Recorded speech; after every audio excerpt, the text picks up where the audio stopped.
What's up, everyone? This is the first Born Primitive Outdoor podcast. I'm about to get Cameron Hanes on as the first guest. I'm very excited about that. Just a stud in the outdoor industry, does a ton to motivate people, and it's going to be great getting him on. I'm excited for that. I want to take a minute to thank the crew over at Born Primitive Tactical, and Born Primitive Outdoor for the support they've shown me and the excitement to get this podcast started. There's going to be a lot of energy into this one, and I've been doing them for a while for those who haven't followed along. So that's great. Excited to take on the future with this. I also wanted to mention, and this is very important, the Veterans Day campaign that Born Primitive is having.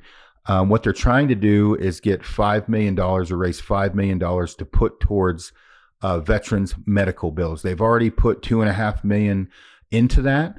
But for what they're going to do is for the Veterans Day weekend, they're going to take the sales from that and put that towards this campaign. So make sure, hop on Born Primitive during the Veterans Day sale, and that money is going to go to a great cause again for veterans' medical bills.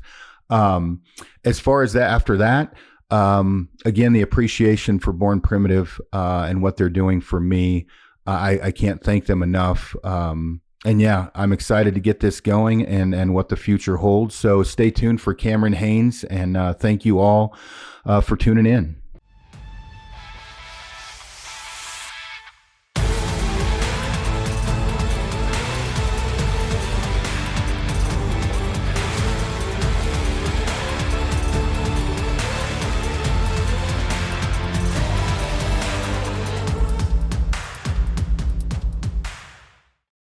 All right, Cameron Hanes. It's been a long time coming. Dude, I appreciate you coming on the show. Yeah, it's great to be here, Aaron. Big fan of what you do. I love what you stand for, and love that you came from small town Oregon, just like me. Yeah, very small town Oregon. I'm probably 2 hours from you, I guess. Detroit. It's probably, I guess, 2 hours from Springfield. I think, like being from that small town, and normally I would do an introduction or whatever. We don't really need to introduce Cameron Hanes. So coming from a small town, or coming from more or less, a logging community, I don't know that, some people in the country, I'm sure, understand that, but you're a little bit older than I am, but like when the spotted owl thing came through it, and where I'm at, it pretty much destroyed everything, fairly quickly. So I guess talk about that from your perspective. I mean, this isn't about bow hunting, but being from Oregon, how much did that affect you in your community back then? It was obviously devastating. That was, I guess, I don't even know what to say. Environmentalists at doing what they do, but a lot of people worked in the woods, and for certain types of people, that was, if they could make a good living doing that. It's just like, that's just labor. That's hard labor. And guys, I mean, it was a good job. I mean, I had a job right out of high school setting chokers for $13 an hour, and I'm like, big money. That's good money. That's good freaking money. The same day I got offered a job to work for the city of Eugene for summer help. And I'm like, oh, okay, well, I'll take that, because I was thinking maybe that could lead to an actual career, but I was pumped to work in the woods, and I ended up taking that summer help job, and then it, whatever, led me down a certain path. But for guys out in Marcola, where I grew up, either they were followers or choker setters, or, working with equipment on landing, or, driving truck, or working at Weyerhaeuser, or working in the mill. And, if you worked at Weyerhaeuser, you could make over $50,000 a year in the mill, working production and swing, they were shift work and stuff like that. But that's great work, and a good living for a family. And then once the spotted owl came in, and they said, we can't cut that old timber anymore. It definitely changed everything. And, of course, in their infinite wisdom, they're like, oh, well, we'll just train these guys. We'll send them to school, and they can, I guess, get an office job. Guys like that don't get office jobs, so it was really hard on the community back then, and hard on a lot of families. And then you see that those towns that, where I just got done hunting, it was down in Powers, Oregon. It's the same type of little town. And at one time, that town had bowling alleys, movie theaters, a mill, I don't know, 4 different bars. And now it's like, I don't know, there's like a handful of kids at the school, and it changed everything. It's like it killed small towns in Oregon and elsewhere. But yeah, huge impact on the people that I grew up. When I grew up, it was like you looked up to loggers and hunters. Those were the badasses of the town, and that's kind of who you wanted to be. And it changed a lot of that. Yeah. Now I think I'd brought it up on other podcasts. Maybe, I don't know. I've done enough now. I can't really remember, but what you were saying, and they kind of coincided with each other. Like badass loggers were generally hunters, not all bow hunters, some rifle hunters. And, we had a small, skitter operation. It was like, it was the Hills brother. It was basically, Tony and Jerry Hills. They were 2 brothers and their dad. And they were like 2 of the baddest men, in my mind at the time I'd ever met. Jerry Hills was, just a beast of a dude. And then you'd hear stories of back in the day, like them getting in fights and how good they were at sports. And, that was, like you said, that's who you wanted to, to be. And then as far as like when you got out of high school, kind of like maybe trades in the bigger city, you were probably going to work on the landing, set chokers, fall trees, something like that. Was very, we had forestry classes, like you actually learned to log, in my school. So it's definitely, unique. So, and like you said, coming from a small town, did you, and I'm sure you've been asked this, right? But like, I didn't have any plans of anything other than I just wanted to be outside. Like, what Yeah. did you imagine, I'm going to end up super famous? Obviously it just happens, but it just seems like hard work kind of got you to where you're at. And you just maybe didn't have a plan for a while other than just work your ass off. Yeah, no, I didn't even really want to work my ass off. I don't know what I wanted. I wanted to hunt. I worked part-time at a warehouse and half-ass went to school for a year after high school. And then I was really kind of best friends with the high school quarterback, but he was a year behind me. So I'm like, well, I'll work and then we'll go play football together at Southern Oregon State. And his cousin, Chad Montgomery, the quarterback's name was Donnie Manila, but his cousin was Chad Montgomery. And we thought, well, we'd all go to SOC. So it was called back then. Now it's Southern Oregon University, and we'd play football. And so I worked at, I guess that first year I worked at Safeway, and just whatever. I think, ordering bread and dairy, and it's like, I didn't obviously care about working at a grocery store, but went and played football, and then, that didn't work out because it was, I think, like $5,000 a year, and nobody was paying help. Nobody had any money. So I was financial aid, which had a Pell Grant that helped a little bit, but it was just, I didn't know what I wanted to do. I took a few writing classes, and then I came back because I couldn't afford SOC and wasn't good enough for football really. So went to Lane Community College and started working part-time in a warehouse, and I was just drinking beer and hanging out and just being an idiot and going to the mall or going to, just going out drinking on the weekends, quarter beer nights type stuff. And it's like, I just thought that's life. You have some shitty job and you go home and you get a little buzz, and then you get kind of fucked up on the weekends and you go back to the job you hate on Monday. I thought that's how it worked. Well, let's talk about that, because I try to give the best advice I can give in the position I am, which, you're constantly learning and evolving, growing, maturing.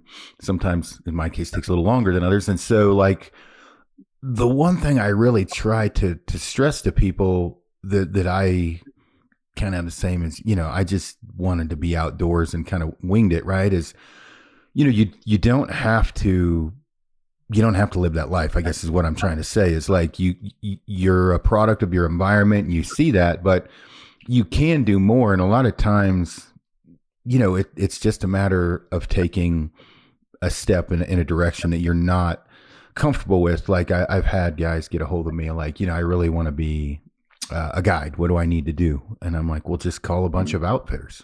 Just call them.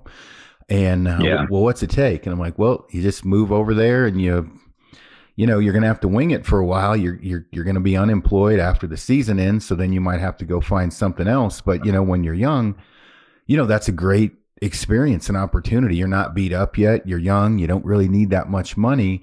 And, when you make decisions, whether nothing wrong with getting married, having kids or anything like that, but you get a lot of bills or whatever, it really restricts you. So, it really just depends on what you're wanting to do and the decisions you make early to really, I guess you say, do what you want. And I probably didn't phrase that very well, but what would your advice be? Because I get that, I want to work in the outdoor industry. I'm like, do you really want to? I mean, like, very few people get the opportunity to do, like something that you're doing. And it took a long time. And you had a full-time job almost until recently, from what I understand. Yeah. Right? Yeah. 2 years ago, I quit. So I worked there for 27 years. Just worked up from the construction crew up to superintendent. But it's hard. It's hard as a young man. I mean, I know if you had given me that advice, I would have said, I'm never leaving this town. I'm never leaving this small town. I'm not going. I'm not going to go to Canada or Alaska. I love hunting these black-tailed deer, and I love just being whatever. Just being in. I was comfortable in that little town, and if we wanted to go get pizza or whatever, you'd run into. Well, we called Springfield town, so we'd run into town, or we called them Flatlanders that lived in there. But I never had any big goals, and nobody believed in me. So it's like it took a little while to I don't know, try to come up with a plan to be successful. But to your point, there are types of young men who are way more squared away than me, and I know you're going to go hunt with up there Bushwhack next year with Kip and those guys. And I had a couple guys up there on my grizzly hunt that were just like what you described. They wanted to test themselves in Alaska. One's from Pennsylvania, one's from New York, and I mean that's a long way from the West and from Alaska, which is about as wild as it gets. Other than I've heard you talked about Canada, and I've been up there too. But BC is very remote, and Yukon and things like that. But aside from that, it's Alaska, and they took that plunge and they called outfitters just like you said. And the outfitter said, well, I need moose packers, and that's basically just you're a grunt packing moose meat if somebody kills and doing everything else in between. And they got on a plane, met the outfitter in Fairbanks, and he put them to work. And one kid, the kid from Pennsylvania, he stayed out in the field for 168 days straight. And that first, I don't know if it was his first year, but I think it was. And I said, what, were you second guessing that choice? Midway through that, he's like, no, I loved it. So, I mean, there are some kids and some young men who are way more squared away than I was. I can't speak for you, but for me, I was never going to do that. I didn't know. I was just learning how to hunt on my own. there was no books or YouTube or podcasts back then. It's just like, you just had to, I didn't even know wouldn't even know how to get a hold of an outfitter in Alaska back then. So, I'm not, we always want to make it seem like we had it harder and, nobody could do what we did, but they could. It was just different back then. And for me, I was just like, I just want to hunt and kind of be a fuck up. And I just didn't think that would ever change, to be honest. Well, definitely the technology, and that's kind of a bullet point I have to talk about here in a minute, is like, it's much easier now. Because I'm not disagreeing with what you were saying, but it's hard to, it's hard to look back and reverse everything to say, if you had the technology for communication that you have now, would it have been different? Would have somebody reached out? Would you have stuck your neck out and tried to get, I mean, who knows, right? Because now you can do anything at the touch of a finger, right? You can, Yeah. So if somebody would have come to me, when I was, being a Peckerwood as a kid, and in which, obviously I ended up joining the Army, which that straightened me out real quick. So, and would have said, hey, come to Alaska with me, we'll deep sea fish for this part of the year. You can be a packer and then whatever. Would I have done that? I mean, cause I don't know, when you're from a small town, everything's kind of daunting, right? The first time I flew was flying to Fort Leonard Wood, right? So it's hard to say, but the world has changed. So, I mean, how old are you now? I'm 57. Yeah. So you've got me by almost 10 years, and the world has changed even more so for you because I was like, no rangefinders, no cell phones, no, the computer was, and so, I mean, it is easier, I think, for people now. You can communicate with anyone at any time, and jobs specifically. Like if I could find, when you find somebody that works hard nowadays, not to say everyone's lazy, dude, I mean, that's gold. It's rare. Yeah. It's kind of rare. Yeah. I do want to give you props too for joining the Army, because that's a big decision from a small town. I mean, I don't know how you got to that, but I respect that. And it's like, I know that's had a big influence on who you are today and the lessons you learned in the Army. So it's like, I think that was a great decision on your part. And for some people that is a great decision, but it's still a hard one. So, a lot of times people join because they feel they're backed into a corner, and that's the best option. So I don't know if that's how you got there, but a lot of respect for that too. I just want to mention that. Oh yeah. Thanks. And with the people that I hang out with now, what I did, and compared to, 20 years of the global war on terror, like I joined in like 94-5. So, it's much different than what it is now. And I mean, your kid joined, both of your kids are freaks in nature, by the way. I just saw the one, Tanner, is it Tanner? I get him confused. Which one just ran the Boston Marathon? That was the New York Marathon. That was Truett. And then Tanner was the Ranger. Yeah. Gotcha. Truett. Yeah. Truett. And both of them are studs, but Truett posts more. And I don't know what you ate before you conceived him, but you need to figure that shit out. And then, spread that, because he's, I've never met him pump his tires, but he's a bit of a unicorn. I mean, way off the side, I didn't plan on talking about your freak of nature son, but what, did you know he was going to be a fucking freak when he was a kid? Or both of them were, because the size he is and what he can do physically is pretty crazy. Yeah. No, they were, and that if the truth is known, Tanner's more of a beast than Truett. Everybody sees Truett because he's the quote influencer. He quit Mountain Ops. He used to be worked in advertising there for, I think, about 4 years, but now he's quit, and now he's just kind of an athlete influencer type guy. But Tanner is actually the bigger beast, and Truett would admit that. Tanner just is kind of low key, when you join the Army, and it's, especially as a Ranger, they can't post and things like that. So he's not like a big poster anyway about stuff, about personal stuff, but, he beats Truett and everything.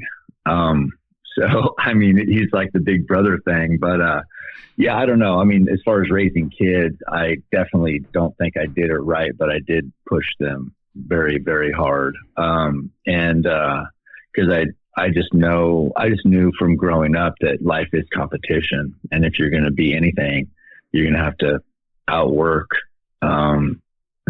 talent wasn't going to get it. So it was going to have to be work. And so I said, you guys are going to have to outwork everybody. And if you do, you can make a name for yourself. And, so I pushed them very hard, and they, didn't like it. for most of the time, but they responded, and that's what we got right now. Yeah. Well, let's talk about the work portion of it. Like, there's constant, motivational quotes, and I mean, you post stuff all the time, whether you're intending to or not, you know, motivate people, and I'm sure you get, 100 times more positive feedback on those than I do. But it's always nice to get the feedback of, dude, I was about to, those are the hard ones. I was about to put a gun to my mouth, listen to a podcast you did. I appreciate you talking about, issues you've had or whatever. Right. And so, the working hard, getting out of a funk, the nobody cares work harder thing is like very, if you take a step back and get away from your ego, it's pretty much the best, the best, if you were going to take a quote, that one's like, that's the best advice you could get, because the reality is, and I've talked about this before on podcasts, cause I used to shit talk you. Yeah. And then as I guess you'd say matured, or really what I did is I took a big step back, kind of reflected of like, well, he is just working harder than I am. Maybe I should shut the fuck up, work a little harder myself and focus on me. And obviously I've been, I want people to have been very open about that, because, the reality is once you start focusing on just working harder at everything you do, whether that be judging yardage, physical fitness, shooting your bow, your day-to-day job, and you kind of block out the noise and put your head down, and that's your motto. That's what you're, one of the things you're known for. Yeah, it's it's all good. We all shit talk everybody. It's like I don't take any of that stuff personally, but I think I love what you offer, and it's weird that we celebrate being authentic, but because that means like there's, I guess, not being authentic is an option, which to me is just being weak as fuck. But I like that you are authentic. You are, you just say it how it is. And I just really have always admired that about you. So I think when you talk about like the guidance or the help or the, what we can offer the outside world, you mentioned that through hunting, that now there's more opportunity to create, I don't know, chase your dreams, go to Alaska or whatever, but also there's more opportunity to influence men and people that might need help. Because you mentioned, people who are struggling maybe with mental health. Well, now they have, in the small towns that we grew up in, if you were struggling mentally, you weren't getting any help from anybody, or I wasn't. So now that's another good part of social media, or, there's positives and negatives to everything. And there's plenty of negatives with it, but that's a huge positive, is people that need help or maybe look up to somebody, want to reach out to them and maybe get advice or just some encouraging words. We can offer that. And, so yeah, we have to wade through some negativity and, deal with some dumb fucks out there. But at the end of the day, if you can help, I don't know, you said this too, and it just goes without saying really, but if you can help one person and maybe change the course of their life or maybe save their life in some ways, then I guess that, whatever ill will we got to deal with along the way, then it's, I don't know, I'm happy to do it. Because the more success you have and the more you rise up in the ranks, the more you're going to open yourself to criticism. So if you're afraid of that or you want to shy away from that, then I guess this isn't for you. But if you're good with it, then man, who knows the good you can do and the help you can offer young men struggling or even older men, or women. And so, yeah, it's a great opportunity for us. I see you doing that. And again, that's another thing that I respect about what you offer, Aaron. No, thank you. And obviously same way. And one of the reasons I bring up, like, well, one, you're extremely, well known in that, we're talking over a decade, but like casting, shadow over you or saying, I don't even remember exactly what I said, but shit that was negative is really just growth, like for people to hear it and maybe self-reflect and think about, maybe it's me that put myself in the position I'm in, and it's him that put himself in the position he's in.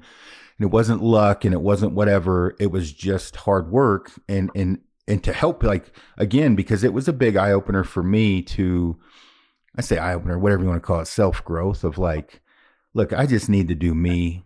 I need to focus on what I'm doing, be more fit, more polite, more helpful, more whatever, and move forward. Which now, I would say I'm probably one of your larger, supporters to a point. I've a couple times got beat the shit out of guys in hunting camp because of this, because I am somewhat defensive of it, because now it's happening to me, right? Like now I'm like, and I'll hear it and I'm like, that's not true. You know what I mean? If it's about someone else. Yeah. And so the negativity stuff, and I don't really, every now and then I'll throw some, whatever, cast some rounds over the bow of the boat. But the reality is, if you wake up every morning and your number one goal is to get online, to talk shit about someone or look for something to say something negative about, I really don't anymore have to really say anything about that, because you're already living in hell and you designed it for yourself. And I don't now, I mean, you already fucked your life up, right? Like I tried to fix mine. So I don't stress over it anymore, because it's like you live in the hell that you created around yourself. And if that's your life and you focus on just finding something to say negative, you're probably not fucking happy. And when I say probably, you're living in a hell, whether you admit it or not. Yeah, no, it's true. It's I guess you can have some empathy for them, but as we know too, that even if we want to do everything right, and even if we don't talk shit like some of these guys do, I mean, there's going to be, when we're doing this as a business, we hunt because we love it, but there's also this business aspect of it, because we make, we support our families with it. But you can do everything right, and still there's going to be shit that goes wrong in your life. It's not like we're without challenge. I'm dealing with stuff all the time, that isn't going how I want it to go. And, I could blame people, I could blame others. And I know you're dealing with stuff too. And so it's not like we're without challenge. Maybe it's a little bit different challenge, but it's like nobody's got it easy every day. And so yeah, I'm empathetic with them, but also it's like and they might, I kind of make fun of, they'll must be nice, but sometimes I think if the people were in maybe my shoes or your shoes, maybe they would probably not enjoy it all the time either. And so that's just the way life goes, though. I mean, everybody thinks they got it worse than everybody else, or somebody else got the breaks they deserve, or, I don't know. I think it's just human nature, but, I think that your perspective, and, we all grow and we all go through different things, and it's like, it doesn't mean that our life's perfect, but we're just able to weather the storms a little bit better and just have a little more grace maybe, and then a better attitude about, hey, we're just going to keep pushing through and it's going to work out. Might be a pain in the ass for a while, but we'll get through it. And I don't know. That's how I look at it anyway. Yeah, no, that's a good way to look at it. Really, like you said, making, not everybody, I am not complaining about my life at all. But I would be lying if I didn't say occasionally on bad days, I'm like, when I was hanging out of a building, swinging a hammer, my life was a lot less stressful, and I'm not saying, I do some crazy cool stuff, right? I'm just putting in things in perspective. It's not always what people think it is, and I'm agreeing with you on that. And again, I'm not saying I have an amazing life, but there is a lot of stress that comes along with it. And if you're not built for that originally, or you're not prepared for it, it does take a while to, I'm fairly introverted, right? And I've had maybe not as bad as like a Remy Warren. He's pretty damn introverted. Stealthy hunter Ryan Lamper's extremely introverted. So for me to get used to that, it took a while. And you seem pretty introverted yourself. Just over time, you've been able to overcome that and get just used to crowds of people around you. Yeah, it's no. I mean, I think as hunters, we we're trying to avoid the crowds all the time. I mean, and so when that's your true passion, or that's what you truly care about and love, and that's what you've been seeking your whole life, is to be away and to have, like, unbothered hunting and unpressured animals. Well, then now all of a sudden we've inserted ourselves in this life where now we have to, like, quote, entertain people or educate people, or just be around people. So I think like Ryan, it seems like he loves to be in the mountains by himself. Ryan, Remy, same thing. I mean, that's kind of how we grew up. And so, yeah, it's the polar opposite of that. When all of a sudden you're the social media guy, or this podcast guy, or, running a business. And, it goes against the grain, essentially, of what got us to the dance. So yeah, it's a little bit of a transition, and, it's not my strength. I mean, I say I hate podcasts. What I do, I like learning from people, though, because I want to be the best bow hunter I can be. So I'm always trying to learn from what I would call outliers, and it's just selfishly, I make it seem like it's for them. I give them a bow and we train and this and that, but it's for me. It's all selfish. It's just, I just want to be better at what I do. But yeah, to your point, when we like to be in the wilderness, and if you see a boot track, you're pissed because it means somebody else has been there, or was there, or is there. Then yeah, this is different than that, for sure. It's hard. Yeah, it's definitely it's new for me. And did I ever imagine anyone would want to take a photo with me? No, I didn't imagine that. Yeah. But I've had to definitely get used to it, and far more for you, right? You're much more well-known person than me, and so. But if that's going to help them or give them inspiration, or I can give them a tech tip, or they listen to a hunting story they have, then I love doing it, right? I just have had to get used to doing it, so it doesn't look like really at certain times when I was getting going, it probably looked like I had a third horn growing out my ass, because I just was uncomfortable.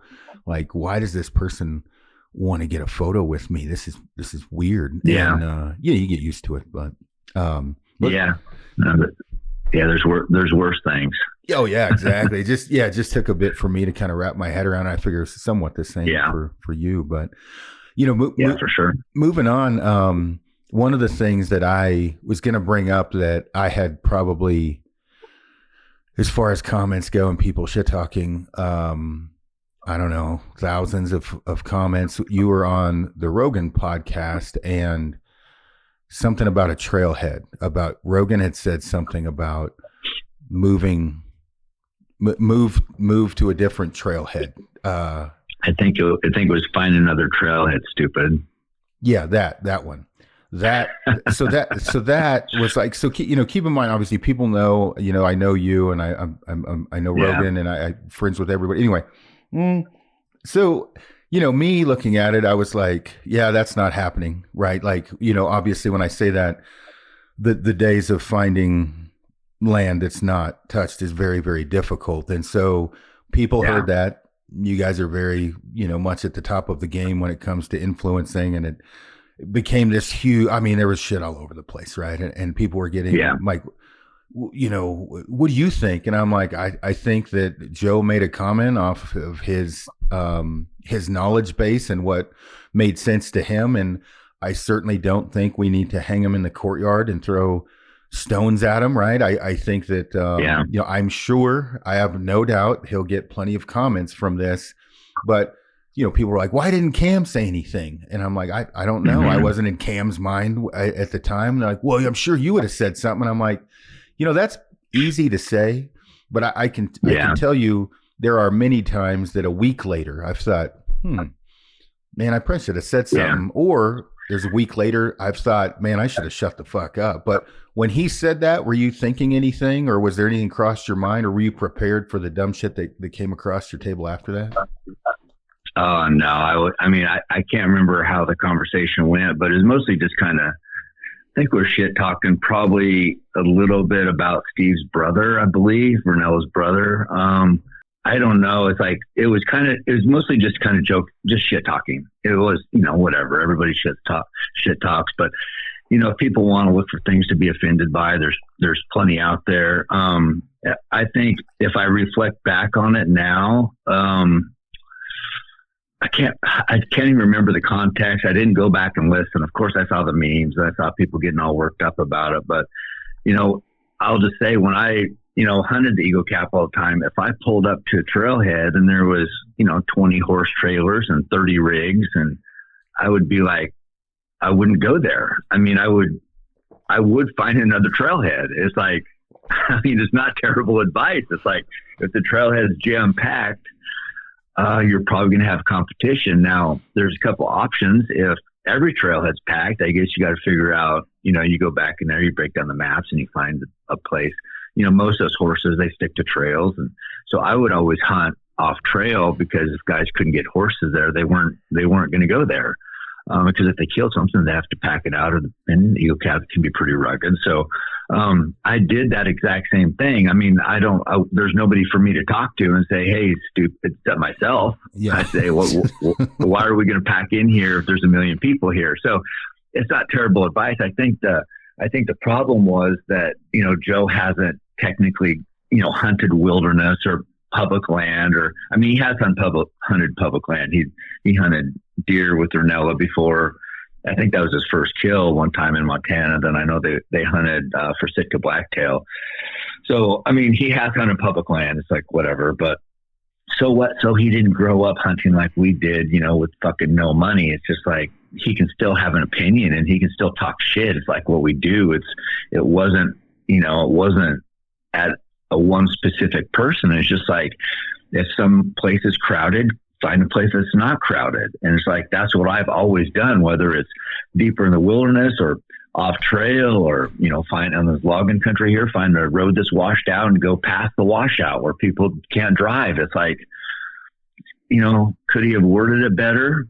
Yeah, but if you're looking to have your feelings hurt, there's going to be a lot of shit in life that's going to hurt your feelings. So everybody takes everything fucking personally. Yeah, that's where I was at. Was like, it didn't affect you. It didn't make hunting different nationwide. It didn't, I guess because I didn't. It wasn't important enough to me to go listen to it. You know what I mean? Like, I didn't go dissect it and make a social media post about my feelings on it or whatever. I was just like, whatever. But I'm also got to the point of like, you take that comment of like, okay, that is very common sense. Go to a different one. There is no different one, whatever. And it's like, okay, well, it was one of those things where it's like, okay, he didn't say that something that hurt or affected hunting in a negative way, right? It was a comment. No. And so I got a kick out of it just because it's like people watching in Boulder. I just was watching the shit come through, right? I'm just like, yeah, because I get to read about myself too. And so I'm like, it's funny, whatever. But you take 9,999,000 positive things you guys have done. And then he makes that comment and the world ends. And I was like, holy cow, wow. It's a strange world that we live in. And, when I heard the comment, I was like, yeah, that's a little difficult. Actually, you probably, I thought the same thing you did. I was like, you're probably going to have to do nowadays something different than go to a different trailhead. You're just going to have to get smarter about the way that you hunt. But I think on Joe's side of things, he does, well, both of you guys, like the amount of positive, and that's where like I had Steve's brother on the podcast and I drank myself into a stupor while I was on the podcast because I was really fucking struggling, right? Was the fact that overcrowding and whatever in this huge debate and this huge argument of more hunters isn't good. And it's like, well, there's strength in number, it's just crazy what people look for, I guess, to complain about. Yeah. And I don't, I made the dumb fuck comment. It's like, I don't know him. The reason why I just have those feelings is he talked so much shit about me and like made up so many lies. It's like, hunting drugged elk or elk that were on beta blockers, or I don't even know where this shit comes from. So, I don't care if people talk shit about me. That goes with the territory. If they lie, then I'm going to have to address that. So, I don't know. He's, as we talked about earlier, some of these guys are very miserable. I think he's very miserable and jealous. And, I guess you could have empathy. We should have empathy for him, but Yeah, I don't know about that, man. just shut the fuck up about me. Yeah. I mean, whatever. It's now I think they've kind of changed the tone, maybe because, to be less personal, I guess, personal attacks. I don't know. I mean, I don't, whatever. If they have a mission they want to work on, great. It's fine. I mean, it doesn't affect me. But it's like, with hunting, it's being a Western hunter is a badass thing. I mean, we were lucky enough to grow up doing it. Everybody wants to be a mountain hunter, and it's because it's cool. It's great. It's a great way to challenge yourself. Everybody wants to kill a big bull, and I get it. So it has made that competition even greater. But I have a friend who lives over, now they moved, but they lived over in Elgin area, and he was in the Eagle Cap. He knows where I hunted. He'd always send me pictures of bucks and bulls. And, he'd send me pictures of bulls like at middle of September, like a 360 bull back there going crazy. And he says, you need to come back here and hunt this thing because there's nobody back here. And this is in the Eagle Cap Wilderness just like 2 years ago. And he said, nobody's at the trailhead. Nobody's back here. And so it's like, Oregon isn't like the premier state. So I get that. But, there are places back. If you really want to hunt, there's places to hunt. It's different than when we grew up. I admit that. I don't know how many more bow hunters there are, but I know the dream is very much alive to be a mountain hunter. So yeah, there's just like we had to overcome challenge, whether it was money or whether it was access or having animals to get that deep. We had to figure out ways to do it. You can still figure out ways to do it. Doesn't mean it's that, as a slogan you mentioned, nobody cares what you're crying about. Work harder. And do you have to get a part-time job to pay for access to maybe get on some private? I don't know. Do you have to pay a outfitter to do a drop camp super deep? Maybe. But yeah, there's ways. It's like there's thousands of guys killing bull elk every year. How are they doing it? Yeah. I mean, so it's not like some impossible task. Yeah, let's dissect that a little bit, because this is one of the things I wanted to bring up, because shit I see online. You made yourself extremely well known by public land, backcountry hunting. And, yeah, same thing with me. And as time has gone on, and I've gotten the same hate you have, just not as much about, I'll see things, and it's comical for me because I'll see something about Aaron only goes on guided hunts, and it's like, no, I also guide there, you know what I mean? And so I'm like, I don't even try to defend myself on that, but the reality is you grow, right? Whether you grow in age and responsibility, and you figure shit out monetarily, or whatever you're doing better financially, the goal is to me. Okay, I'm not speaking for Cam. I want to hunt cooler shit, right? As I get older, and when I say as I get older, I'm getting more beat up, right? And I want, and it does not trip my trigger today, like it did 25, 30 years ago, to go hunt public land. And I'm not shit talking hunting public land. It was great. But now that I don't have to hunt public land all the time, and when I say that, meaning I'm still hunting, I've never hunted elk on private land, and that's not to say I wouldn't. I just get really good landowner tags, which are still awesome, right? It's still bad. It's kind of the same thing, but different. But I mean, I hunt private land for whitetails, and then, the Oudad thing or whatever else. I go up to BC. That's not private land, but it's remote. Yeah. But the end goal is like, I want to hunt, elk that are screaming all the time. If I can, I want to, whatever, you pick it.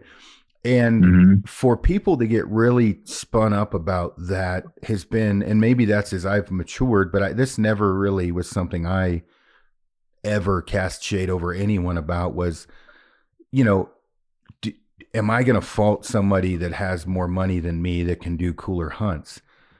Man, that's Yeah. just not a good way to look at life. It's just not. No, but I guess I did. I used to. I used to like be super jealous of Chuck Adams. You know, he'd kill 10 Pope and young animals a year, and I'd be like, I'm trying to kill one. I never had killed a Pope and young bull, which for those that don't know, that's a record book animal, which for, you know, a regular bow hunter, that's a big deal. It was for me. So I was jealous. There's this guy here, this electrician in town, Jim Carter, who killed, I think, 6x6 bulls 12 years in a row, and it fucking drove me crazy. And I'm like, how I can't. It took me 8 years to kill a true 6x6, and you know, I killed 6x5, I killed a bunch of 5, but I killed a bull every year. But I was definitely jealous. So I get that, but that was as a young man. But then from there, I don't want to hunt Weyerhaeuser with everybody else right now. Yeah. You know, Weyerhaeuser's, you know, 15 miles from my house. And when it's 15 miles from Springfield where I live, there's going to be a lot of competition. I don't want to do that. So that's why me and Roy started going to the Eagle Cap. We're like, oh, this would be better hunting than Weyerhaeuser. And then from the Eagle Cap, Roy went to Alaska, and he's like, oh, this is crazy. There's so many awesome hunting opportunities up here and no hunters. And I'm like, well, I want to hunt elk. I love elk. So I can hunt Wyoming, put in for a premium tag over there is like $1,000 or $900 or $1,100. I can't remember what it was, but I can draw that tag every year. And I killed bulls on public land. You know, I killed 6x6, 7x6. And I'm like, this hunting is incredible. So that hunting was better than Weyerhaeuser, better than Eagle Cap. And then I was in Wyoming. And then Eastman sent me to the Hill Ranch in Colorado in 2005, I think. And I'm like, what? This is insane. This is what I've always dreamed of. So point is, that's kind of the name of the game. You work, you sacrifice, you earn better opportunities. If that's what you care about. If that's not what you care about, if I didn't care about hunting or it was kind of a hobby, I would still be hunting Weyerhaeuser right out of Marcola, Oregon. And that'd be fine because that's what I cared about. But that I cared about finding I was obsessed, not just cared about. My whole life has been obsessed with finding the best elk hunting in the entire world and then figuring out a way to hunt it and get access and get permission or come up with the money to do it. And then it's not like just because you have the opportunity one time and you have the money that you're ever coming back, because I see a lot of guys in and out because they can't figure out how to fucking play the game. Essentially, they don't do things right. They wound shit or they are just dickheads. And so they don't get that opportunity the next year. So you have to figure out how to, I said, play the game. You have to earn the opportunity. You have to maximize on the opportunity.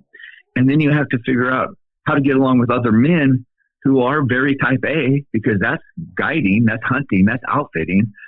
And that can be hard for other type A people. So it sounds really great. There's a lot fucking to it because there's a lot of guys out there with shitloads of money that aren't hunting the best elk country in the world that want to. So you can judge all you want. But I'll just say, I've hunted public land, private land, drop camps, lease, different countries, different states for years and killed every single time, everywhere. So people make it sound like, oh, he has his hand held and they go and they tell him what animal to shoot. It's like, you don't know what the fuck you're talking about. But even if that was the case, what about all the other kills? You're forgetting about those. So it's not like I forgot how to bow hunt, but it's the name of the game. You go through life, you sacrifice. If you get obsessed with something, you figure out ways to get it done. And if you're not obsessed, then I guess you sit back and you fucking judge the guys who are. And maybe you second guess decisions you've made, and maybe that comes out as hate. To me, I don't give a fuck. I'm trying my best every day to keep those opportunities there. And when I get them, get a bull on the ground.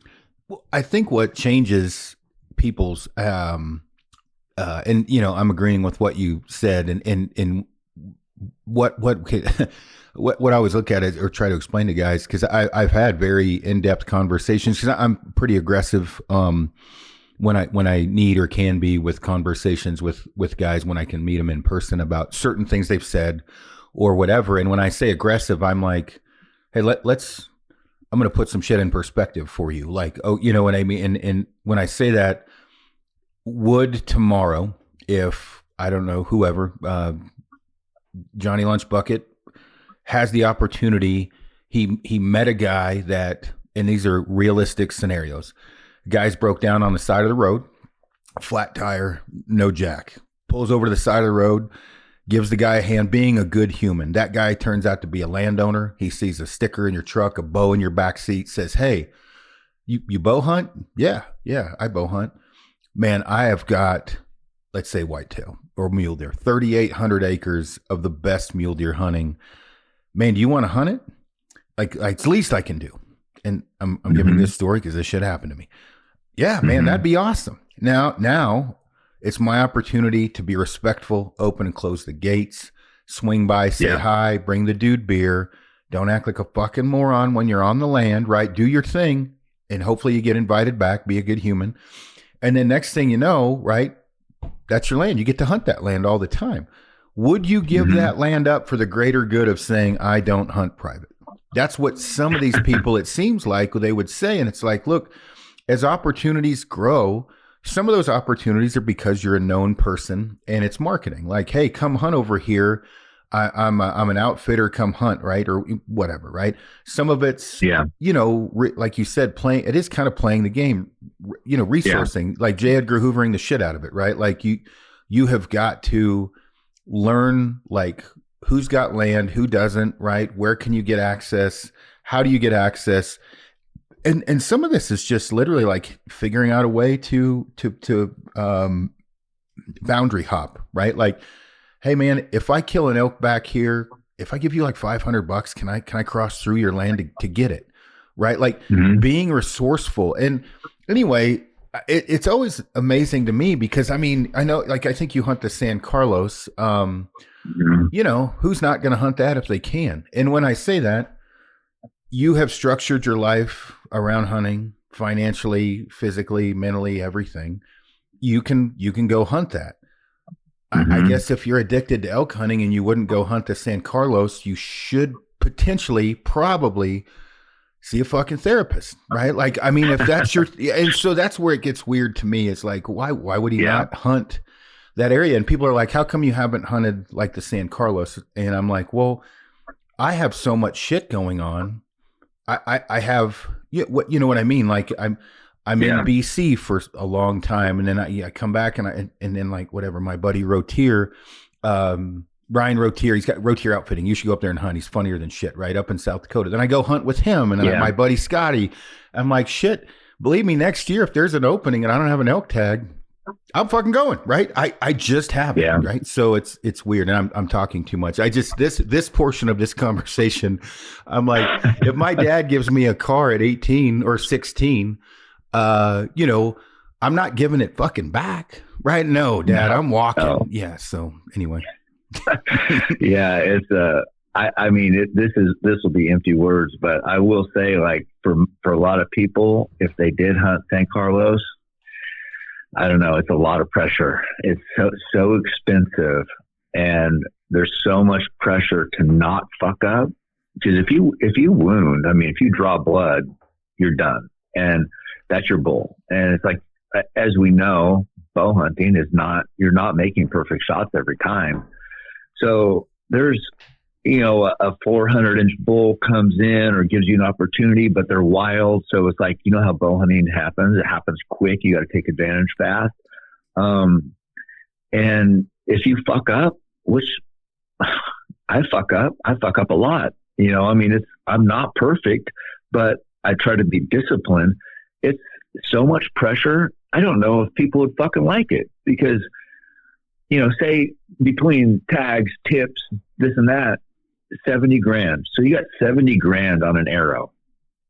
If you you're looking your wife and your family in the face saying, hey, I'm going to spend 70 grand on this hunt and I'm not rich. And I might wound and not bring anything home. And also, if you wound, you're not going back. Yeah. Do you think people like that? Does that sound fun?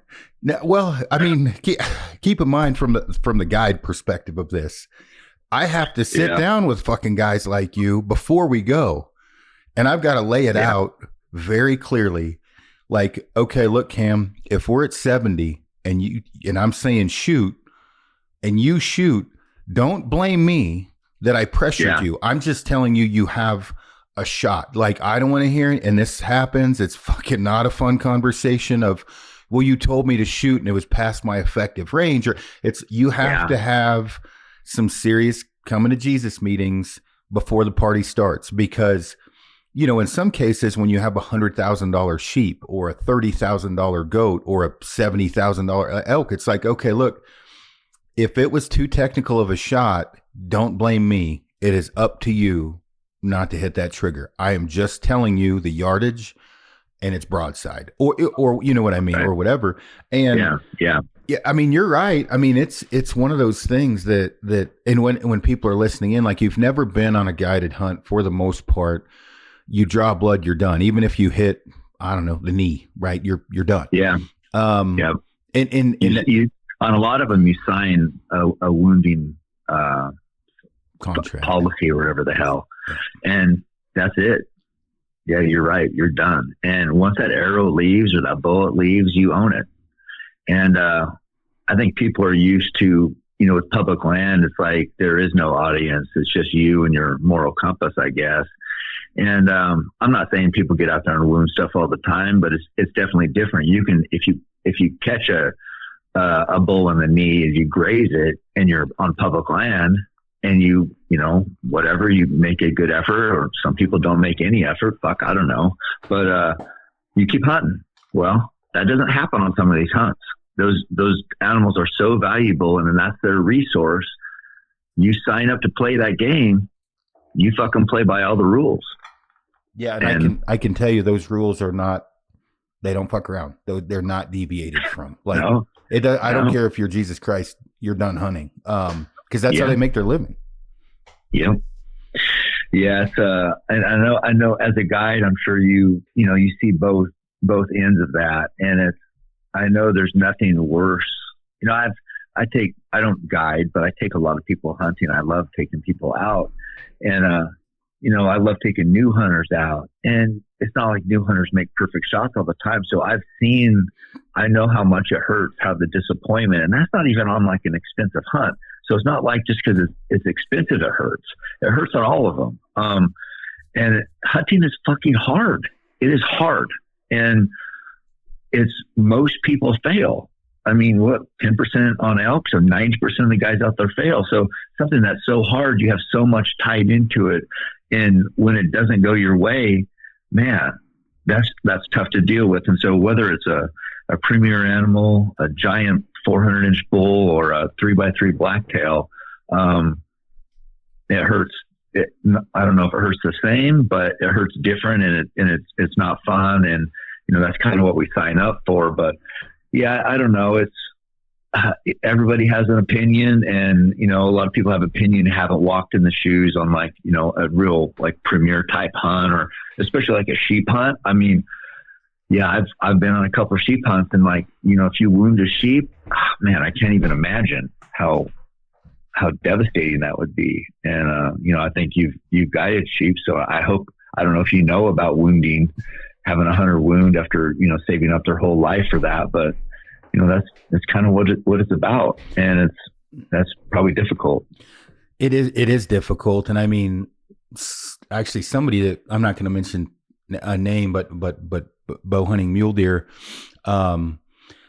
This happened on a hunt, and I was there, and it's you, me, Rogan, I don't know, Ranella, whatever. It's known guys hunting, and one of them wounded, and the next, like, he didn't know. I guess he was like, I wasn't aware of this protocol about the wounding thing, and I'm like, dude, are you shitting me? You didn't.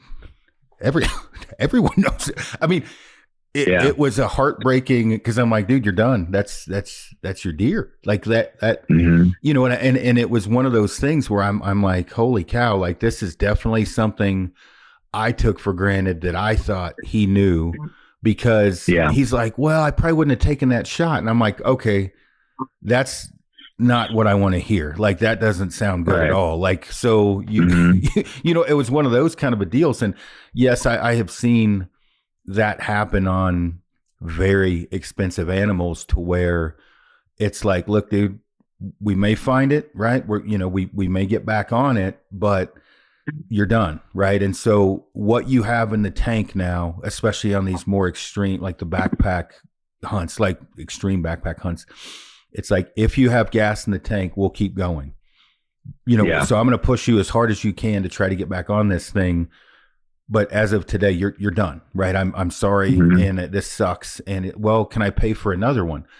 Then that require, Mm-hmm. you know, and it's like, because it's like, well, it's not going to die, you know, and then that's other things that you definitely need to cover before the party starts. But let's get off that subject. I said I just wanted to bring that up because it killed me. And again, as I think you grow older and mature, and you learn, maybe, you know, financially you're better off or whatever, your perspectives probably change. And one of the things I noticed, like people from the baiting thing, man, people, Yeah. it's crazy.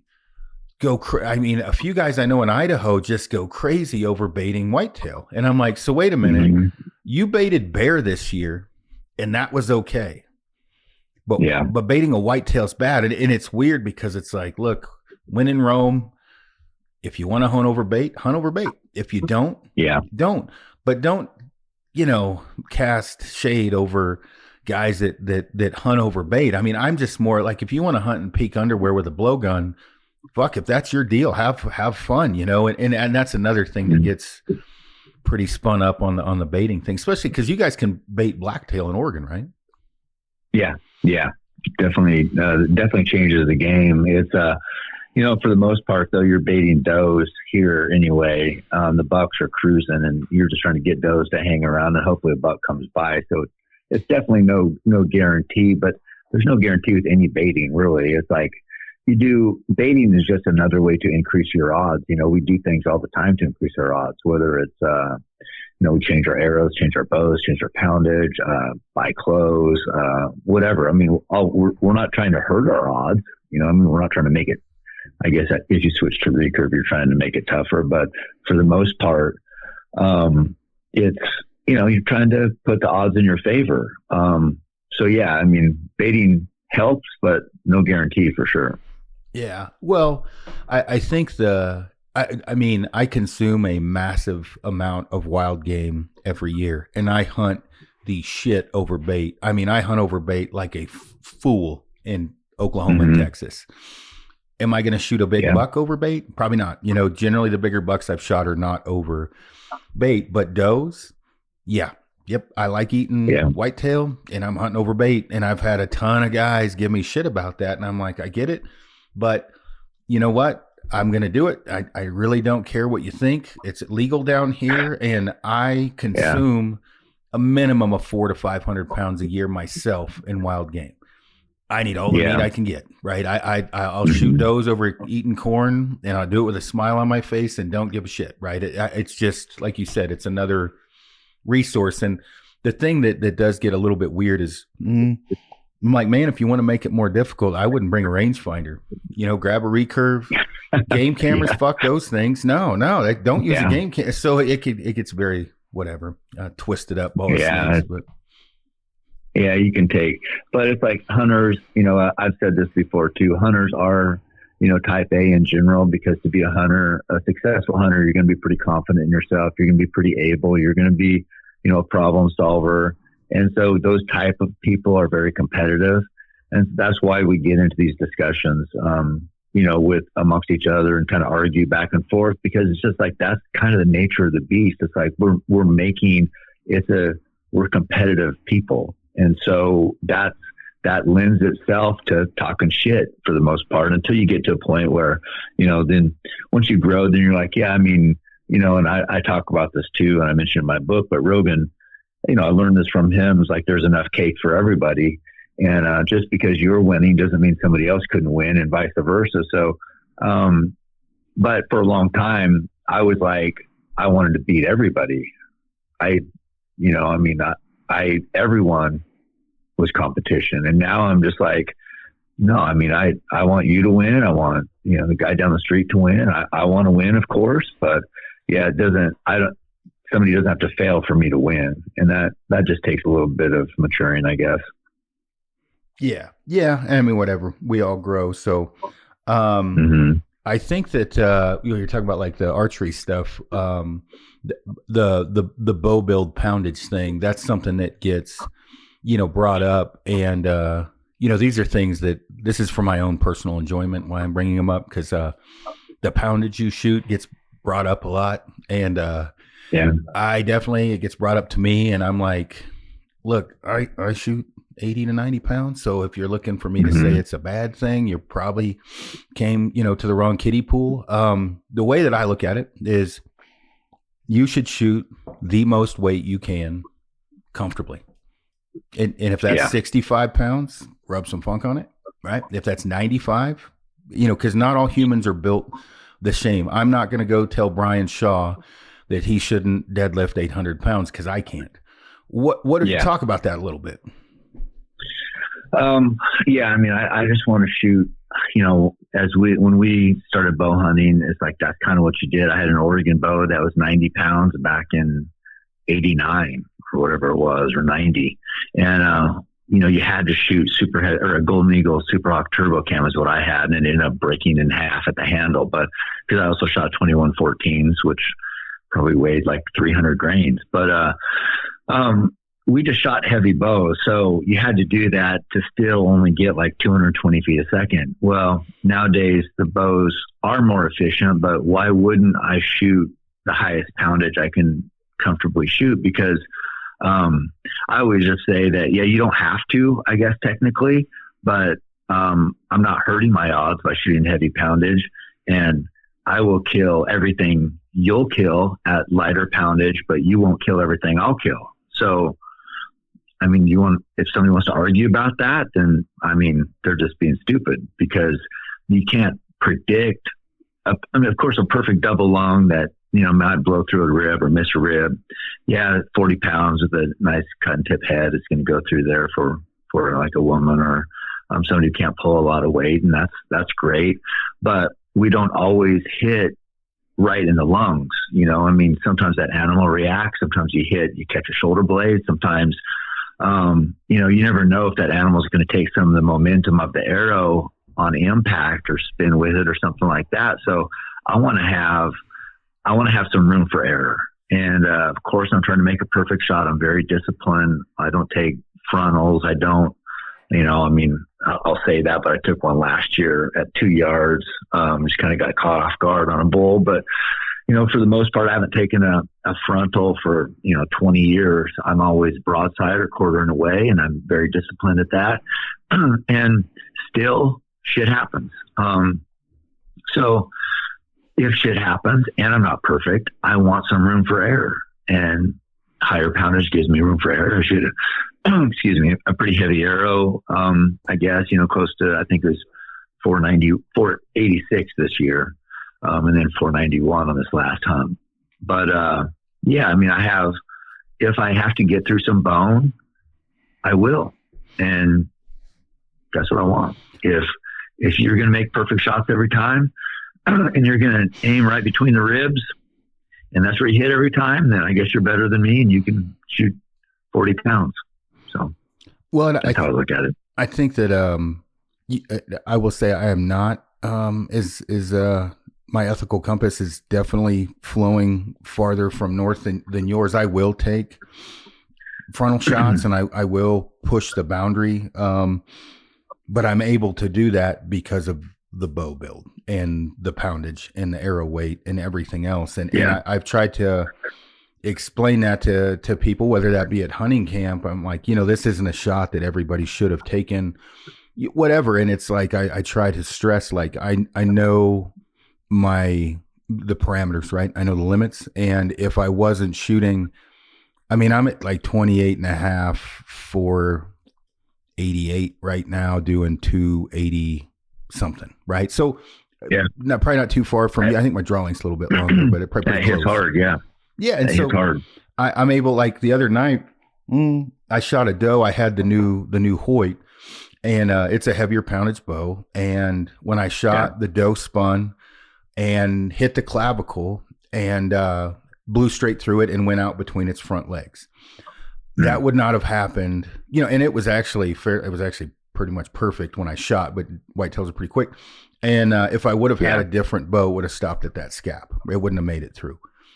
That's why I shoot heavy poundage. That's the easiest way I can explain it. Same as you. And if I wasn't shooting that, it would have hit the scap and stopped. So that's why I do it. And would I have taken that shot with a 60-pound bow? Hell yes. Would I have gotten that animal? No, I wouldn't have. I wouldn't have got the animal. So yeah, it's I mean, I was curious with all the hunting you've done and the guiding and all that. So what do you think, if you had to say, what's the difference between a successful hunter, the one who gets it done every time, and one who doesn't? I mean, if you had to like when the guy shows up in camp or when you go out, what determines success in your mind? I mean, this is it's not like a 3-word answer. But I mean, I would say top to bottom, and these aren't necessarily like an exact order. Never stop. That's one, right? Just never fucking give up. Like, be persistent all the time. Like in football, when they teach you constantly pursue. When you're on never stop. The play is not over until that whistle blows, right? Keep going. So football, whatever, hunting, same way. Work, like, if it may take an extra 400 yards of a climb to get behind the animal, or you get lazy and take shortcuts, like, just work harder. The next one, learn from your mistakes. Like, every time that you go out, what did you do wrong? Like, be the most proficient at what you do, whether that be, I always bring up land navigation, terrain association, topography, animal behavior. What are they doing? Why did you screw up? All of those things. Shooting. Bill Pellegrino, I don't know if you know Bill. He owns the Bill Pellegrino's archery hut in the Springs. Amazing archer, one of the best. Yeah, I don't know him, but I know the shop. He brought up once that hitting the fucking animal. He's like, people really take that for granted. Hitting the damn thing is extremely hard for people. And so if you're not testing yourself shooting, I'm not as brave as you. I'm not going to be winging arrows by my car, but there's some validity to that stress, right? Like, I mean, how many people actually go fully, when I say kitted up, meaning like you got your rangefinder, your chest harness, you got your bow, and actually practice realistic shots of animals moving, learning to judge yardage, like master all of that. And, you do all of those things, you're going to be successful. No matter what, you're going to be successful. And when you take someone that can go more or less anywhere and be successful for the most part, maybe not 100% of the time, but, high 90s, whether that be for whitetail, mule deer, aoudad, mountain goat, sheep, it doesn't matter. They're all going to have a lot of the same, that I've found, characteristics that I hit. They're fit, right, to a certain degree, or they're mentally tough as shit. Because if you're fat, you got to be fucking tough. And I don't care what anybody says. Fat guys get it done. They're just tougher. Yeah. I mean, if you have shitty gear, you'll get it done. You got to be tougher. They all can shoot under pressure extremely well. They're all good woodsmen, right? And they all know, like, animal behavior. Being able to read an animal, which is one of the things I have really in my pocket, being able to read an animal is huge. And when I say that, not just how to find them and how to get close, but also when to draw. Like, do you know that you can draw on a bull at 18 yards, and more than most likely he's going to bounce to 40 and turn broadside and look back, and judging the yardage. I'm rambling on now, but people overcomplicate it. Be a good woodsman, like, fucking practice with the shit that you're going to do. Like, if I'm a football player, I'm not playing fucking golf all the time, right? I'm in the gym. Right. I'm studying defenses and offenses, whatever. And I'm going to shut up now, but what do you think? Yeah, I mean, I think the reason why you've had so much success is, I think, as just like I did, I think growing up, well, I don't know, I can't speak for you, but I used to want to. I know you are big on photography now, but I'm less so. But I know when I was young, I was out all the time. Not even hunting. Of course, I'd go out hunting all season, but after that, it was, when the calves are dropping, and I'd be out taking pictures of elk and run into the 1 hour photo because I'm like, oh, I got a killer one. I had this like 200 millimeter lens, a Canon camera. I thought I was, going to shoot for National Geographic, and every photo fucking sucked because you have to be so close. But point is I was in the woods all the time. And when you're out there all the time, you learn that, and you talked about animal behavior, what you can get away with. You can see, you can read their body language. You feel the wind without, these wind detectors are great, but you feel the wind, and you don't have to look at the ground to be able to walk, because you can keep your head up. And it's just all those little things. It's like just being comfortable around animals. And then when the moment of truth comes, because of all that experience, it's like you're watching that leg go forward. You're not taking, if his near legs pinned back and that shoulder blade's, covering half his lungs, you're not taking that shot and saying, I hit him perfect, when actually you hit the shoulder blade because you didn't wait for that leg to go forward. Or on a bear, they don't have that crease. So you're, fucking hitting a leg bone because you can't see where it is because you haven't looked with your binoculars to see exactly the position of it. And it's black on black. It's tough to see. So there's like a million little things that over years and decades that you learn and you don't think about, that to me, that's what makes a difference. Of course, everybody needs to shoot. You need to be able to deal with pressure. You need to have razor sharp broadheads. Your bow needs to be perfectly tuned. That all goes without saying. Then aside from that, it's just this woodsmanship. It's just being comfortable out there. And that the guys, Roy he always trapped in high school. And when you trap, you learn so much about animals. And then he was just always wanted to be outside. So those are the guys that have always been able to get it done. It's not guys who like, I want to be this famous hunter. And that if that's your goal, I kind of feel sorry for you because there has to be the passion and the drive just to be out and like not be obsessed with success. I'm obsessed with success, but I'm more obsessed with being in the mountains, and that's what it takes. And then once when that's what you think about every minute of every day, and then you're ready for season because you've done all those things I spoke about, and then you're able to capitalize on these opportunities, then that's how you get these opportunities. That's how you get, you have this perspective where then you can write stories, and then people, they read the story and they're like, God dang, this guy knows kind of how I feel and what I think about and kind of the mindset I have.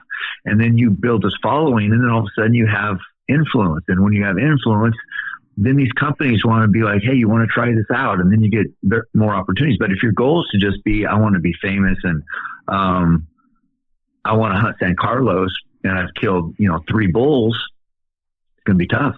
It's going to be tough. It's got to be it's got to be all you care about.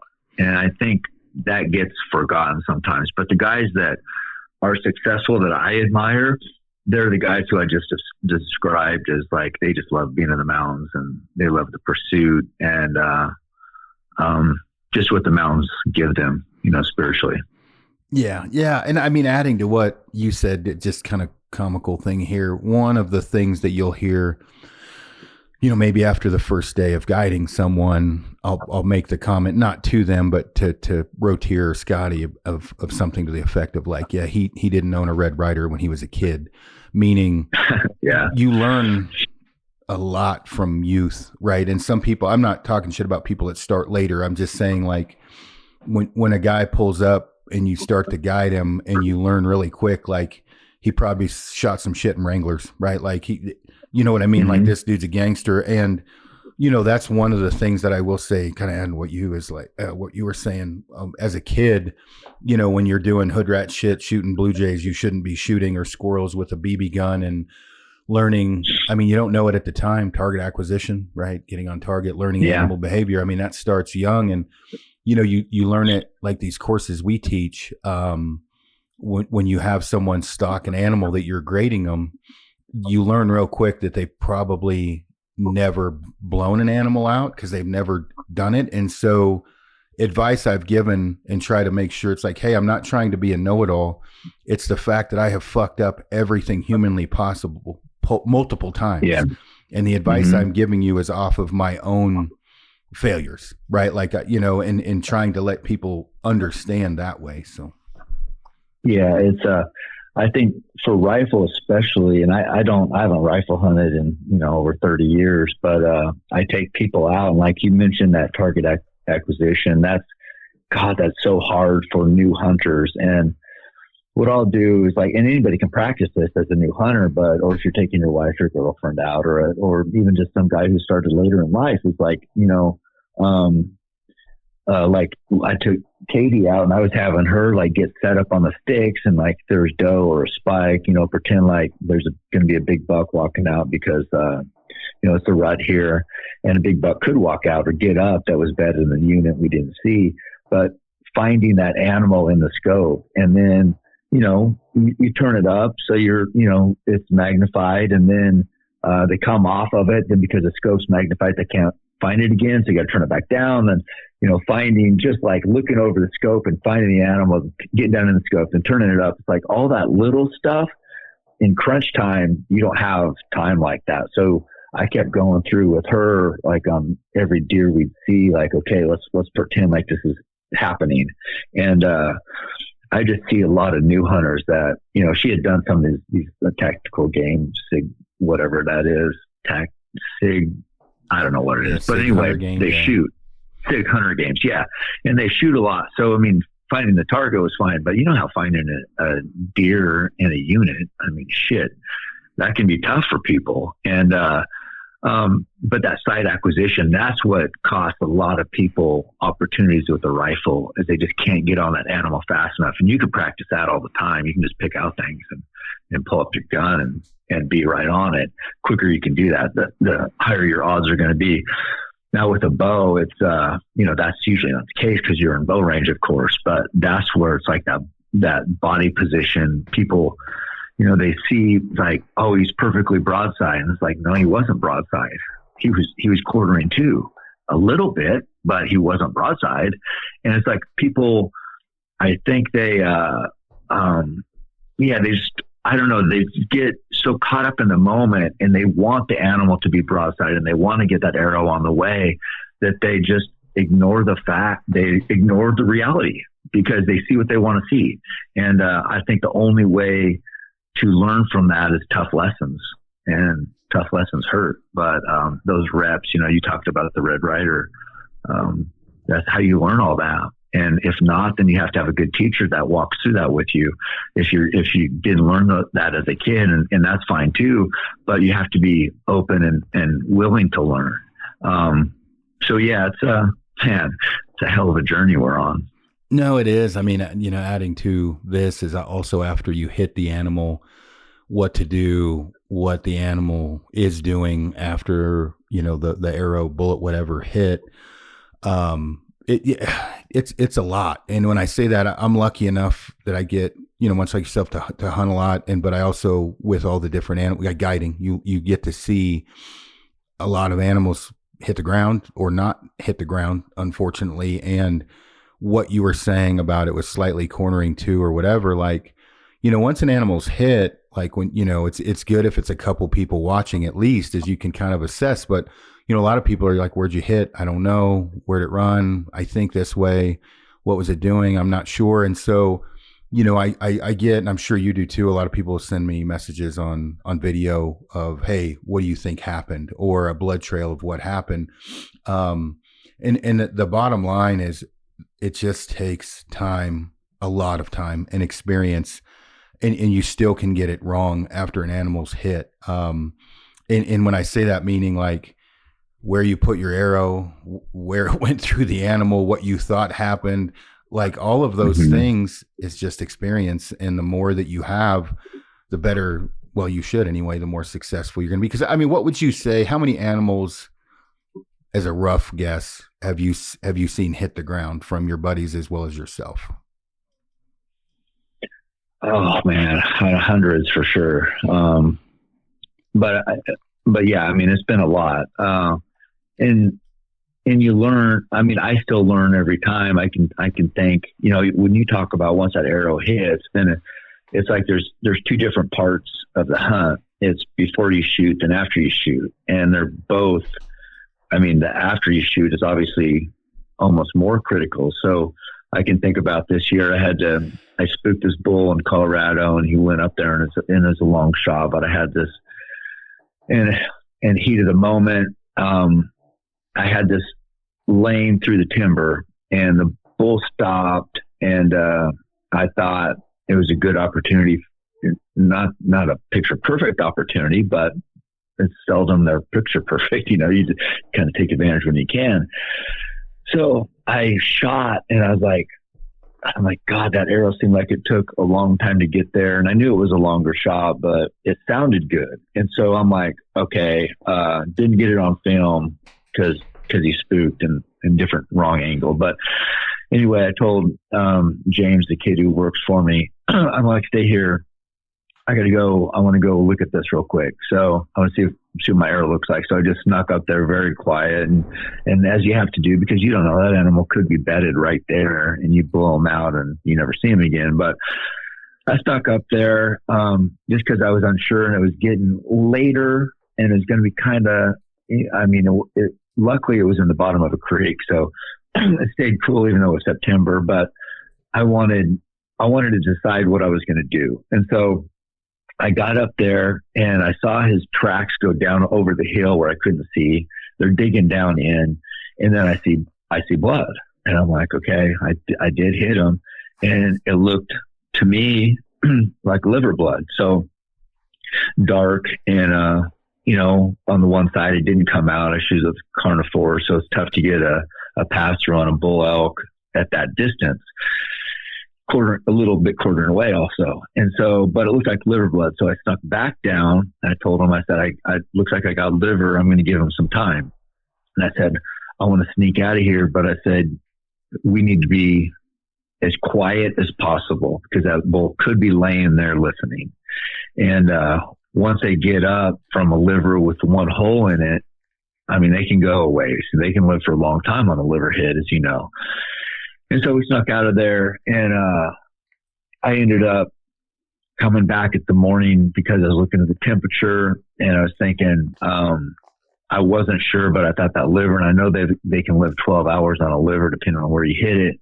And we get back there to go in the morning, and I had two other guys to help, Johnny and Wes, and I told them before we headed down there, I said, I want you guys to pretend like we're stalking an animal right now. That's how quiet. I don't want to go talking down there, kicking rocks, fucking around just because, this happened last night.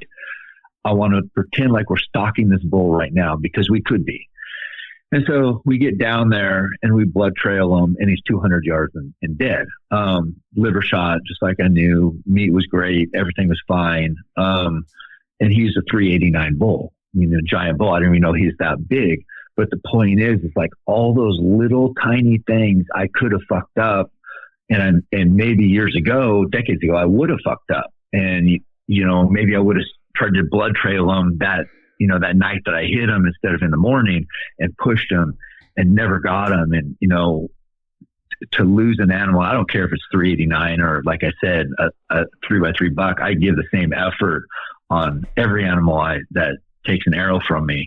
But it's like all of those little tiny decisions, which is, evolved over 36 years of bow hunting, could have made the difference between getting that animal and not. So it's like, once the arrow hits, it's like, you have to put a lot of thought into what you're doing and how you're going about it, and what, almost like know the physiology of the animal, and know like what's happening with that wound and how it might affect the death or the distance it travels or your actions. So how you learn that, fuck, I don't know.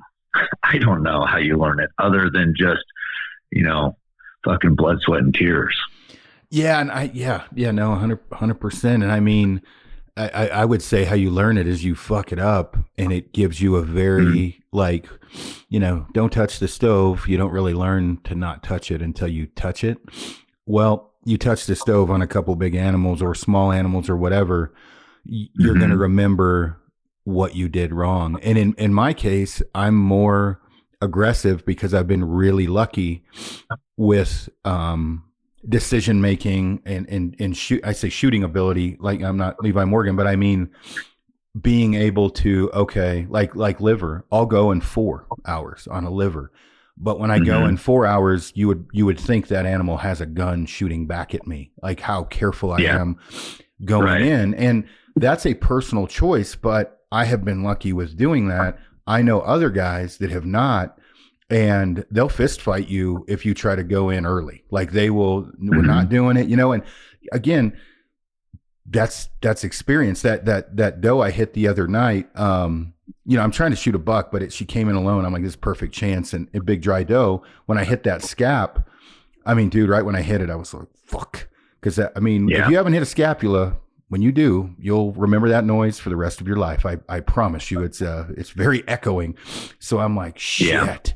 So Mhm. again, assessing, it's like, okay, she was heading towards land I don't have access on. Tons of coyotes.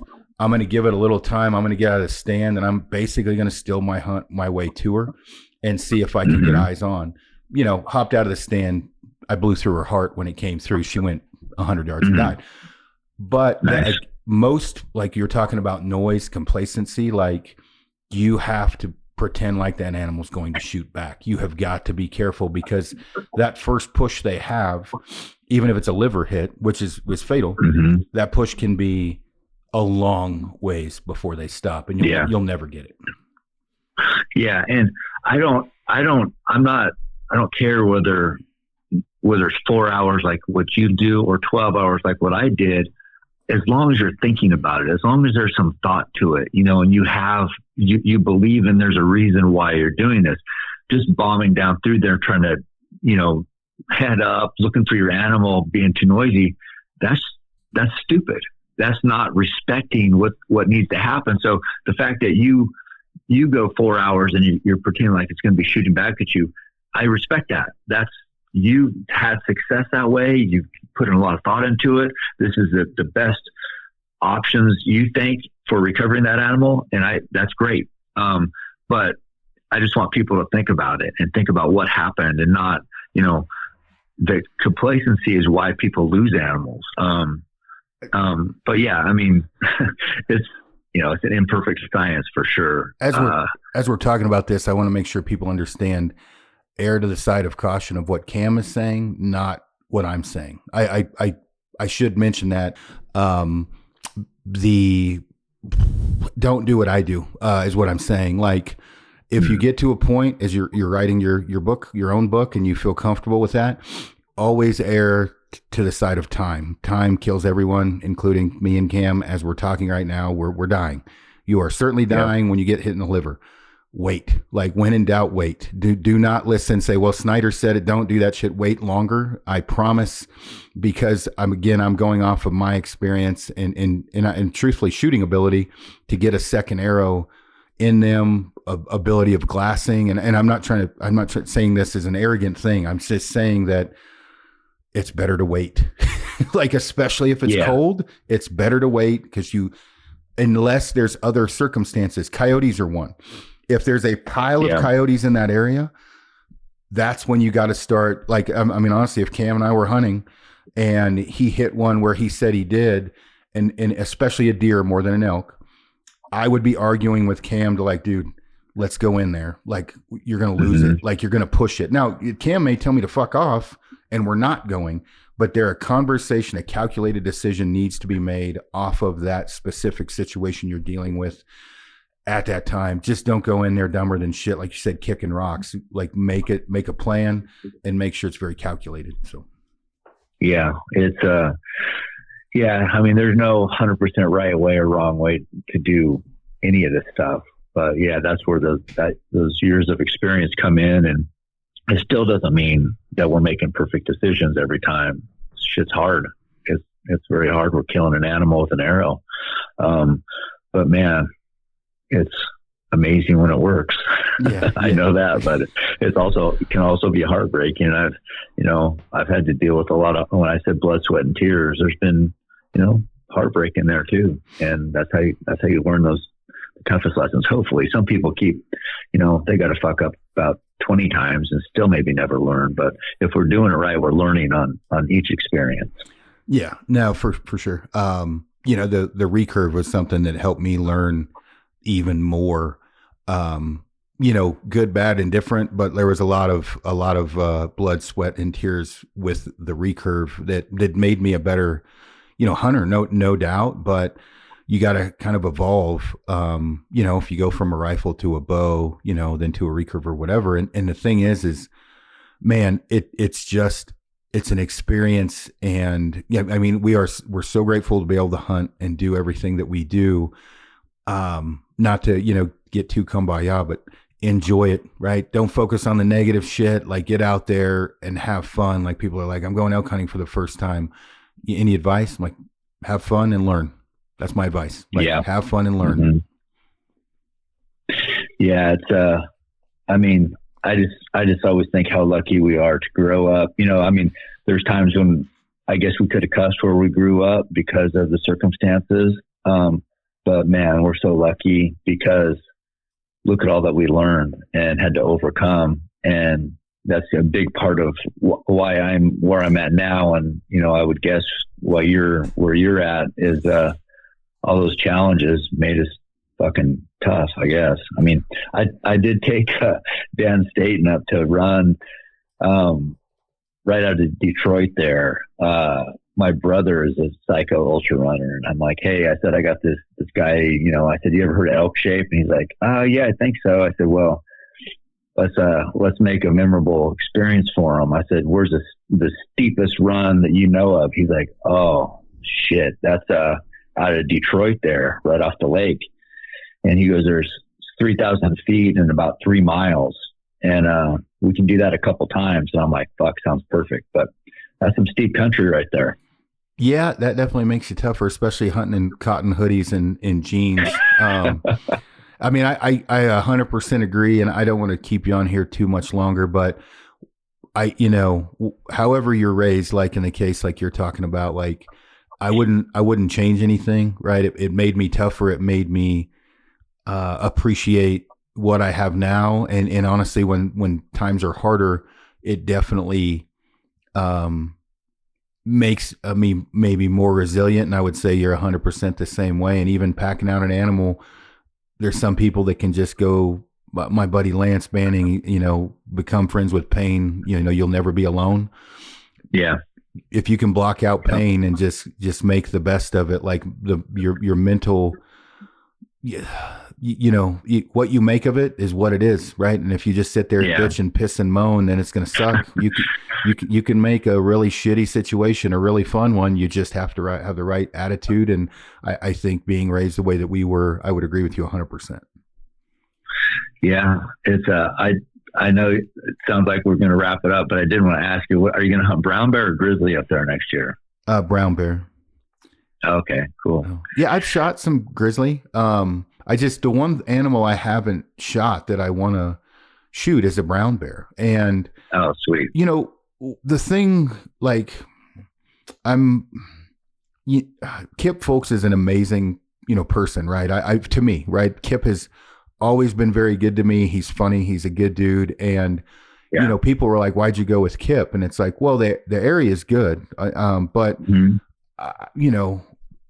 why wouldn't I go with Kip? Right. I mean, like he's an awesome dude. Anytime I just called him about some legal advice and he picked up the phone. He didn't have to, right? He's busy. He talked to me for 30 minutes and he's a good dude. So he is. I'm excited because it's like the one animal I haven't shot that I want to shoot. And I mean, I couldn't have picked a better, outfit and person to go with. So it'll be fun. Yeah. It's, he's got a special place up there too. It's, you're probably hunting Unit 9 and Good Bear. He's got a good crew up there. Tim Winslow is kind of running the outfit up there. Kip's the owner. Tim kind of runs the day to day, I think. And the guides are tough. I mentioned a couple of them, but yeah, they've just been around. And as well as I do, you can tell. You go out with a guide, and you can tell you're like, fuck this. We have to overcome a lot of shit to get a kill based on the guide. Or I'm like, oh, okay, yeah, we're going to kill for sure. And those guys, they give you that confident feeling, and so yeah, it's a special place, good animals, but more so just good people. Yeah.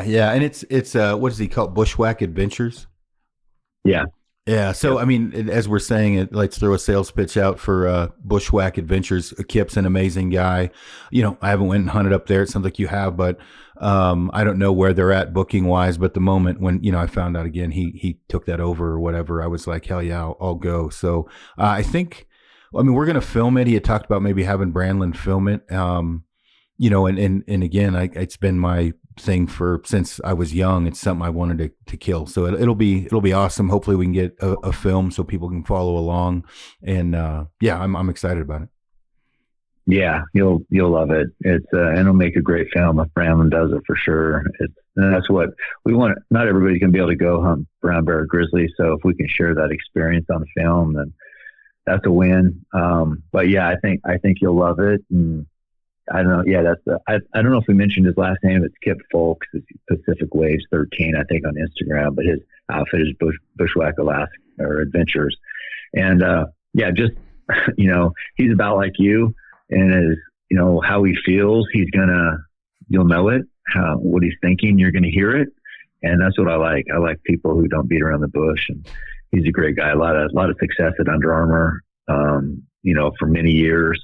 And just obsessed with gear, obsessed with, he wants to be, I think you said on that Once We Were Wolves film, he wants to be a badass killer mountain man. And that's his goal. And sounds like those are the type of people I like to hang around. No, for sure. Well, dude, like I said, I don't want to keep you on here all day. This is, this is the first, Born Primitive Outdoor podcast. And when they asked me who I wanted to, get on, I was like, man, I've never done a podcast with Cam. If you guys are cool with it, that's who I'd like to be as the first guest. So, I can't thank you enough for hopping on and everything you've done for the industry and the motivation you give everyone. And yeah, it's a hell of a story. Like, you've written a lot of books, but if you ever just wrote a book, like if somebody ever just sat down and you had, 12 hours to write a book and get every piece of info out of your brain, it would make for one hell of a story. It'd just be about impossible because of all the things you might forget or take for, you know what I mean? Like, you've done so much shit. It's hard to remember that what people might find important. So what you do is, it's motivating to people, and it's awesome. So thank you. Thank you, brother. It's it's a great honor to be the first guest here. I admire what you do. As I said, I respect what you do. I expect, your grind also, and how you've come up, from this same state where we both grew up in. But yeah, I want to get you out here for lift, run, shoot, because I know you want to get a bunch of miles in running that mountain. So I want to make sure you give you that opportunity. I know you'd love to run. I think I mentioned, I was like, can we just do like the lift shoot part? I fucking hate to run. Like, I'm not, I know. I'd rather have a corn cob jammed in my ass twice. I just hate running. It's bad, but if I have to, I'll like, no, you don't have to sloth it behind. You don't have to. We'll just lift you don't more. Have to. We'll, but yeah, it'll be fun. People love to see it. You got a big passionate following, and people love what you're about. So I'd love to get you here. And I love podcasts face to face. I'm just better at shit like that. It's, but this is great, but I'm looking forward to having you out here and, get you on lift, run, shoot, and do a podcast with you. Yeah. I think I'm going to drive out because, go see my folks and, a lot of my friends out there. Elijah Brown, his mom was my teacher, and then I babysat him. He's now a lawyer. But go see him, my folks, some other friends, and just kind of make a loop. So we'll get it scheduled, dude. But again, thanks again. And yeah, dude, I again, for the first podcast, I couldn't ask for a better guest, dude. So right on. Thank you. All right. Well, have a good day. I appreciate it. All right, man. Take it easy. Later, bye.